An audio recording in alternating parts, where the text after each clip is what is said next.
Hey everybody, it's Jason Blaha with Ice Cream Fitness here. I'm getting a lot of questions about things like eggs, saturated fat, cholesterol, and overall health. And so today I'm going to get balls deep into some nerd shit for you guys. But hold on, let me give you guys a bicep shot first. Alright, unfortunately for us, all of this stuff about saturated fat and cholesterol and its link to cardiovascular disease was started by a major asshole by the name of Dr. Ansel Keys, who in 1972 decided, without the use of computers, without the use of multivariate analysis, through pure epidemiological studies, which is studies of populations, that there was a correlation between saturated fat and cardiovascular health.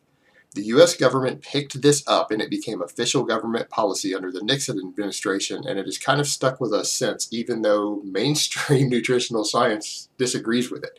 And actually at the time when he produced this study, it was massively disputed. Nutritional experts at the time were calling him a fraud and a quack, and yet it still got picked up. And usually what you see with this stuff, when you see one of these studies highlighted, it's always sensationalist journalism picking it up. Because it sells. It sells. People want to blame individual foods rather than their overall lifestyle for their health problems, for their illness, for their obesity. And it really sells in the media. So therefore, this stuff gets highlighted and picked up when some guy working on his PhD decides to do a study on populations for this. Well, here's your problem, first of all. In science, you are not allowed to use these type of studies to determine causation. It is considered invalid. You cannot do it. They are used to find correlations only. They never, ever are used to determine causation because they cannot determine causation. So it's to say that two things go hand in hand, not that one causes the other. And the example we were given when I was a freshman at university discussing the basics of the scientific method, that there were studies, very, very good and in-depth studies, showing a negative correlation between the number of appliances in a person's kitchen in a household and rates of teen pregnancy.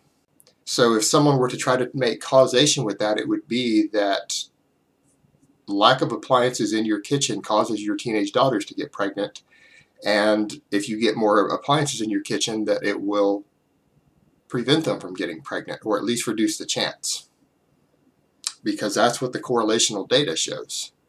Well, the issue is that you have to do multivariate analysis there. When you do multivariate analysis, it turns out people who have more appliances in their kitchen usually have a higher income.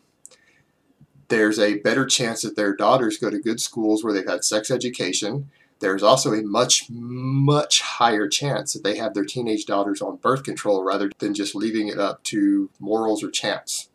And therefore, they have a slightly lower rate of teen pregnancy. So that's an example of why these type of studies can't be used, and that's a very classic example. And I'm going to link for you guys down below, because I rarely do studies, but I'm just going to throw this one down anyways because it's on my screen right now, of a meta-analysis done this month, just explaining that when all of the available data is looked at over the last 40 years, studying this, that we cannot find a legitimate correlation or a link between saturated fat intake and cardiovascular disease. Now, it states that there may be certain ethnic groups and age categories that might have some elevated risk from high intakes of these, but as a general rule, they can't find a full correlation when genetic factors are removed for the risk for the general population.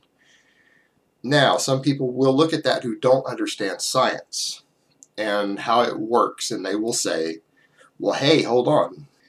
Just because they can't find the link, even looking through 40 years of study, doesn't mean that that link isn't there. That's right. And if you were to do the same sort of meta-analysis on broccoli and cardiovascular disease, you would get the same answer. It would say, we can't find a positive link between the two. You would actually get the same result. And if you were to do a full meta-analysis funded for a few $1 million to study the existence of the tooth fairy, it would say that we cannot find absolute evidence for the existence of the tooth fairy. it wouldn't say it doesn't exist. And it's the same with this. It doesn't seem to actually exist, but they can't say that because it's not the way science works. So for anyone who's interested in reading the data on that, I've linked it down below. So there you go, guys. The current party line in mainstream nutritional science, and it's been this way for quite a while, and all of the meta-analysis show this, that there doesn't seem to be a direct link between saturated fat or dietary cholesterol intake and cardiovascular disease. What seem to be the larger factors that do contribute are genetics, smoking cigarettes, obesity, and being sedentary. Those are your 4 big ones. And now any link you might find sometimes between saturated fat and that might tend to do more with the obesity, because quite honestly, if you eat 8 Big Macs for lunch every day and a Pizza Hut pizza every night for dinner, there's a much higher chance you're going to be obese. But it's not the saturated fat causing you to be obese and contributing to your cardiovascular disease. Alright guys, so that's really all I have to say on that today. I hope this has been informative, and I will talk to you next time.